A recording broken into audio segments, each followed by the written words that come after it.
Following your luck, man, it didn't win, did it? Alright, loadout time. First up, for the Potato Predators, we have the St. Glaswegian Kiss. It has a Artemis on the front, Gatling on the front, and the lower deck is Banshee and Flare Gun. And then we have Spudnik piloting the Predator. It is a Watcherfish, front Watcher, left side Carronade, right side Gatling. Over to you, man. And on the Maenad Ryders team, we have the Dionysus, piloted by Arius. It is a galleon with a lumberjack and carronade on the left, alongside a Gatling gun, and two Howatchers on the right.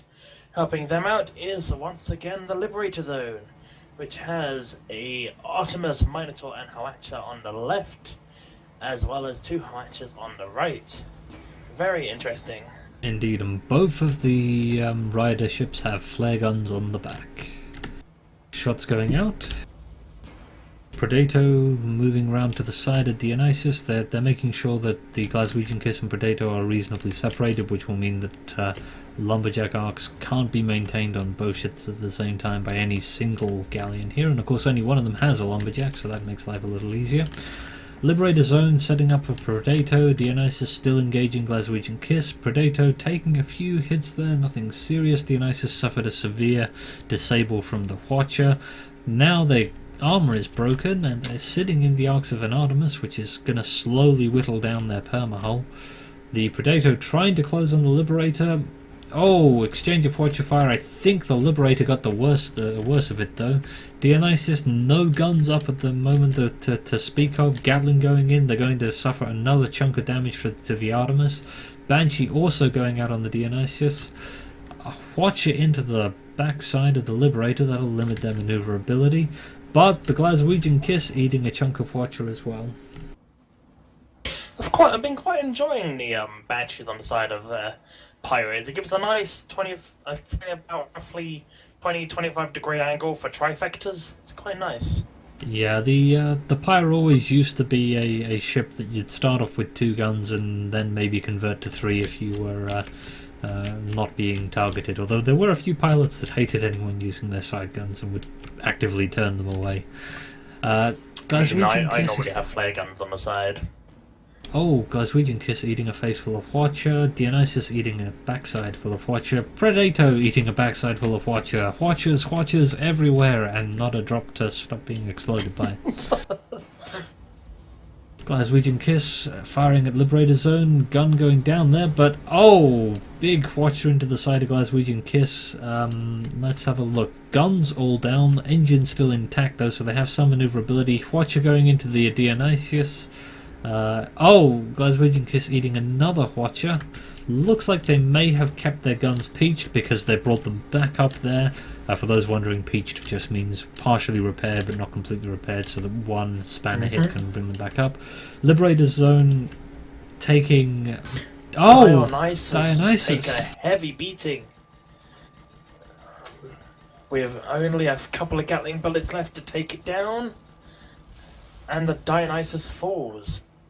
Liberator Zone has also lost its hull armor and is taking some heavy hits. Oh, Watcher going in. They get the armor back up, but that of course means that they probably don't have as many folks on those engines as they would like. One of them is down.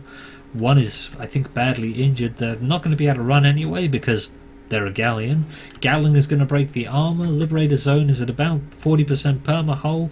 Artemis going out. Will the Watcher get there in time before the Glaswegian Kiss kills it with the Banshee? Nope. The Glaswegian Kiss finishes them off with the Banshee, and that's 2-0 to the Predators.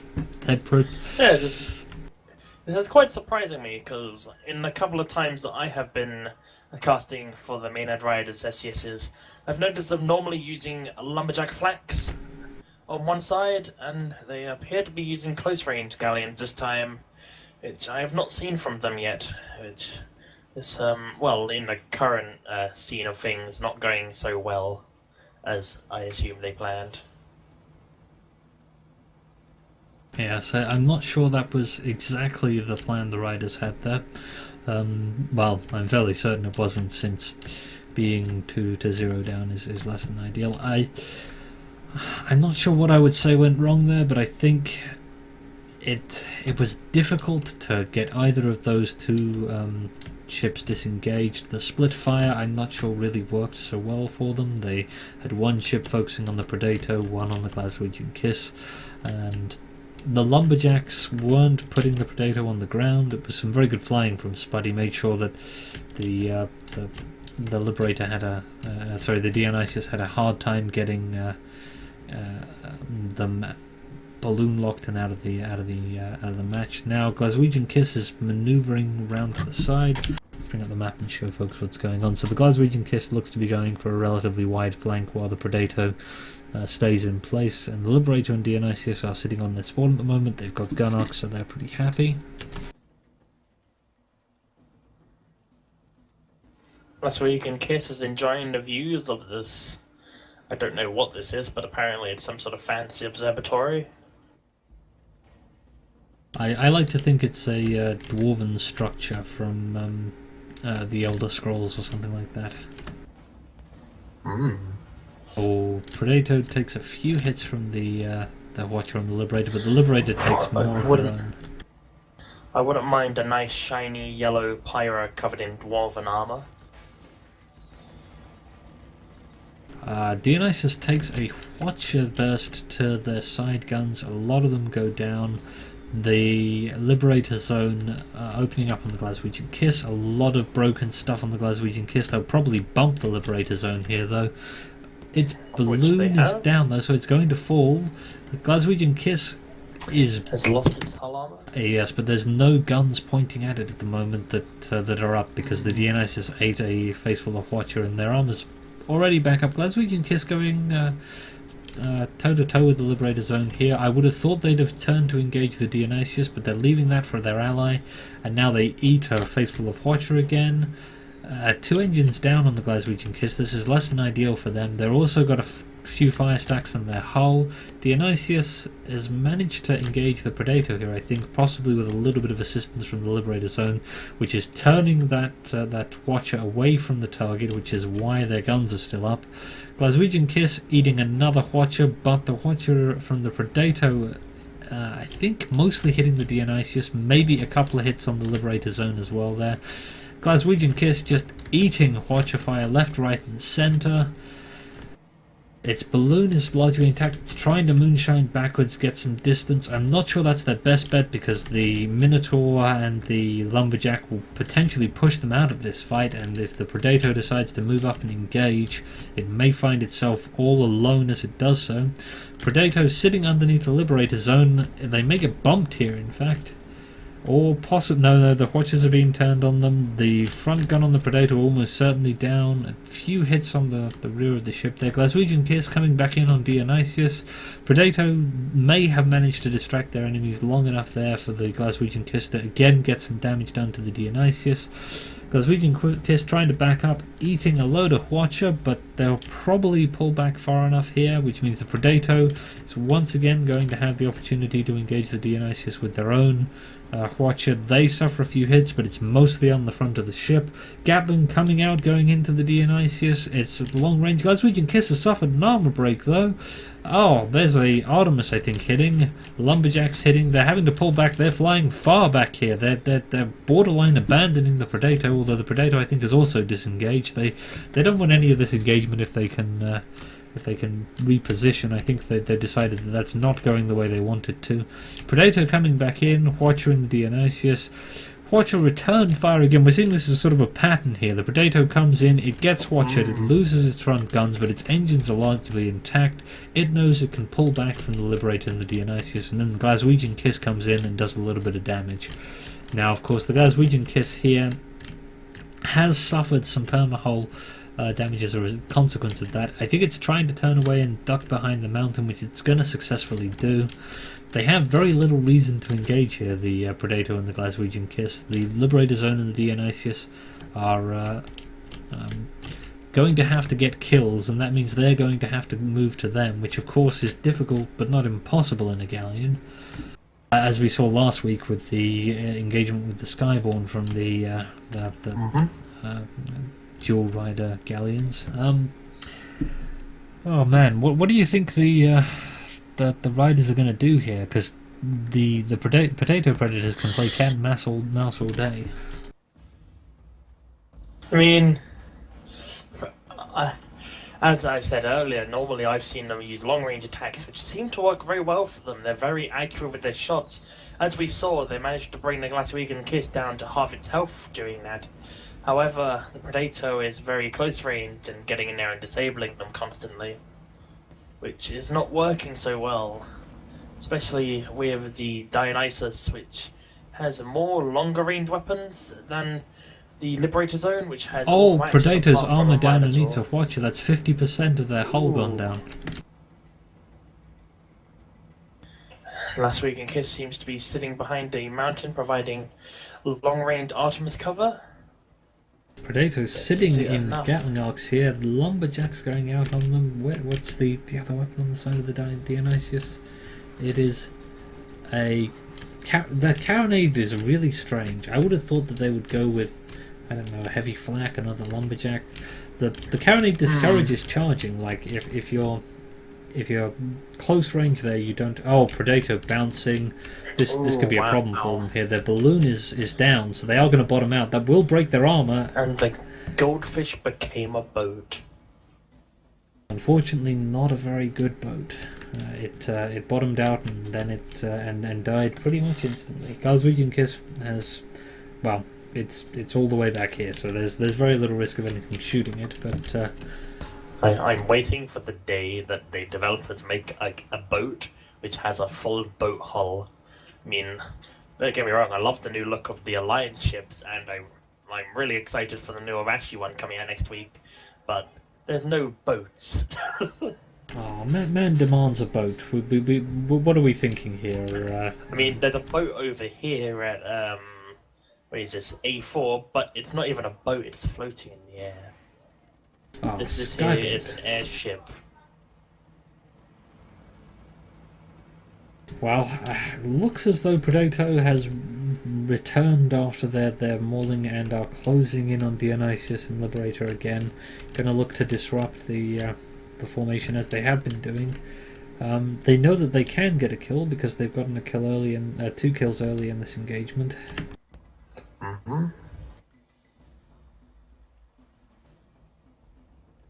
Dionysius taking some long-range fire from the Glaswegian Kiss.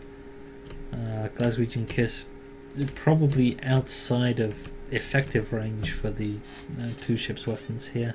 Predator, I think, has made their move. They are closing on Liberator Zone. The Dionysius will probably have arcs on them if they decide to turn. Oh, Glaswegian Kiss eating a ton of Watcher. It may be too late for the Predator to come in here. The Glaswegian Kiss, I think, providing a lot of the killing capability here for these ships, but the Glaswegian Kiss armor down. Gatling is doing some work there. Watcher doesn't go out, so they have time to get the armor back up, but that isn't the only problem. They've got their balloon is also down. They're having to rebuild that. Dionysius takes a Watcher, but now Predator is sitting smack in the middle of these 2 galleons. It's rising up to disengage, but that will leave the Glaswegian Kiss potentially sitting on their lonesome. They're underneath the Liberator Zone, so no gun arcs on them from that ship at the moment. Watcher going into the Predator. I think the Predator doing a good job keeping the Riders occupied here whilst Glaswegian Kiss tries to recover. There's Gatlings going into the Dionysius and then into the Liberator Zone. The Dionysius suffers a Watcher. 6 minutes left on the clock. Liberator Zone opening up on Predator. This is busy as anything over here. Glaswegian Kiss gun arcs on the Liberator, but they're also getting Gatling themselves. They won't want to suffer another armor break because there's plenty of explosive damage to go around here. Lumberjack going out. Glaswegian Kiss looks like the Dionysius has a bead on them, but the next couple of shots do go wide. Third one goes in. It's still got an intact balloon. Predator comes up, exchanges fire with the Liberator Zone. Also takes a little bit of fire from Dionysius. It's cat and mouse here at the moment. Predator suffers an armor break. Watcher incoming. Most of the shots going to the left of the Predator, and the armor's back up for the remainder that managed to connect home. Now Glaswegian Kiss coming in behind the Liberator Zone. The Predator probably managing to disengage. Glaswegian Kiss engaging at maximum Gatling range, I think. I think I've now figured out why you need a co-caster. You need someone to make sure that you're still breathing. Well, if you could administer CPR, that would be very much appreciated, man, if I do keel over. Then that'll depend on how long it will take me to get to you. eCPR, you know, there's an Apple app for it, I'm sure. Just use your iPhone or something. I don't have an iPhone. Yeah, me neither. It just doesn't sound as good when you say use your droid to fix it. Plus, you know, you kind of feel as though an Apple defibrillator, while it probably wouldn't revive you, would leave you looking fabulous while you did it. Hmm. So we have a disengagement. I've got a massive metal block of a phone called a HTC. That could be, I mean, you could shove an electric pen on it and make it into a defibrillator. I'm not sure I want your home-constructed defibrillator to revive me, man. I feel as though if the option is available, I'd like an actual defibrillator. And failing that, maybe one made by a company with good hardware. What I'm saying is I want to... Oh, Liberator Zone taking a Watcher. Glaswegian Kiss got hit a little bit there, but nowhere near as badly as Liberator Zone, who have a substantial number of components broken out and do manage to make contact with the mountain, unfortunately. Now Glaswegian Kiss closing in. They have decent arcs on the Liberator, but of course it's going to take a while to kill a Galleon with a Gatling and an Artemis. Dionysius disabled by the Predator. Glaswegian Kiss has plenty of time to make friends with the Liberator Zone, and by make friends I mean break their armor and bury Artemis shots into them. Dionysius and Predator sort of playing cat and mouse a little bit here. Predator firing into their backside. Liberator Zone is now in the arcs of a Gatling, a Banshee and an Artemis. The Artemis is coming up, but the Banshee sort of mistimed there, I feel, a little bit. The shots came in early. Now Glaswegian Kiss, their backside is completely coated in Watcher fire. The Watcher going out from the Liberator Zone into the Predator. Liberator Zone very slowly being killed here by the Glaswegian Kiss as the Predator engages the Dionysius. The Glaswegian Kiss again has gun arc, not gun arcs, has engines and is able to maintain gun arcs on the Liberator Zone. Predator and Glaswegian Kiss double focusing the Liberator. Glaswegian Kiss does not want to end up in that Watcher. Unfortunately, they end up in the Watcher of both the Dionysius and the Liberator Zone. That's going to mean that there's a few seconds for the Liberator Zone to repair. The Predator probably wants to disable the Dionysius at the first available opportunity. Glaswegian Kiss continuing to focus on the Liberator Zone. Gatlings going into the Liberator Zone from both these ships. Glaswegian Kiss getting... I'm not entirely sure what hit it there, but I think it did a little bit of damage to both the armor and the balloon, so I don't know, maybe was it the Minotaur? No, the Carronade perhaps was what landed there. Predator hitting the Dionysius, but Glaswegian Kiss is relatively low here. Predator eating a ton of Watcher and Gatling and everything else fire. Dionysius suffers an armor break. Out comes the Artemis. Its armor is back up. Watcher going in. This might cause an armor break on its own. It does. That might kill them. Down they go. Now Liberator Zone engaging Glaswegian Kiss, but they are on their own and they are probably about to eat a nice chunk of Watcher from the Predator. Oh no, they're ramming them off of the Glaswegian Kiss. That's going to mean that there's no guns pointed at them, which will give them plenty of time to do their repairs, which means it's going to be Gatlings, Banshees and Watchers. Oh my. They can take it down in the next minute. The 3-minute timer will be obsolete, and they will win the match. And that's it. And 60 unless seconds the remaining in Dionysus match. can get into engagement range, the game will be ending. All they need to do is get 3 kills in 2 minutes. I'm sure that's something that they will definitely manage here. I think this might be over, man. Unless they can land at least one bullet, that should count as a combat. Nope. And it's victory to Oh, they surrendered. Yes. I think they came to the same conclusion we did, which is this match is all over except for the last little bit of shouting, perhaps. And so the Potato Predators have defeated the Maenad Ryders 4-1.